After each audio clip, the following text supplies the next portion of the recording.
So, you know, the consumer and election choices, I mean, the consumer tends to have a very strong opinion of presidents when their pocketbook's getting affected. And, you know, in the most acute way, you know, as it relates to energy is obviously gasoline prices and power prices, right? So consumers are very, very responsive to that.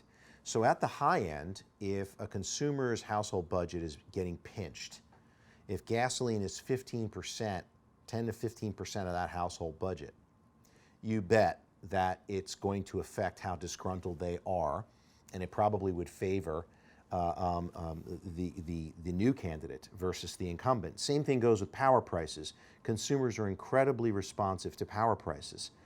So if you have an environment like we're seeing now, where fuel prices are lower, power prices are lower, people have less to complain about. They feel a little bit better about their daily lives. My experience has shown me that the economics in every household are, you know, the strongest things. How you perceive your current situation economically and what your view of the future is really very, very important.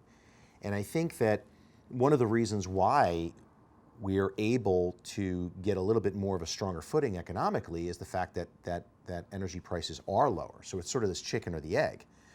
Part of the reason why the economy is doing as well as it is doing, and it's rebounded as well as it has, is really because energy prices have been so low.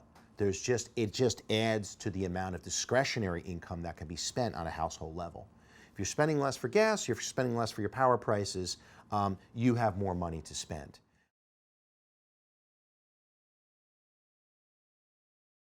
It's going to have profound impacts.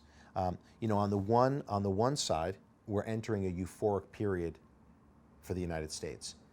Really, we're going to be quickly approaching energy independence. We are now creating more oil, producing more oil than we import. If it weren't for long-term contracts to import oil, we'd be importing even less. And we're all but getting rid of oil globally in the power system. And, you know, the United States is long food. So we're approaching energy independence. We have enough food that we have to export it.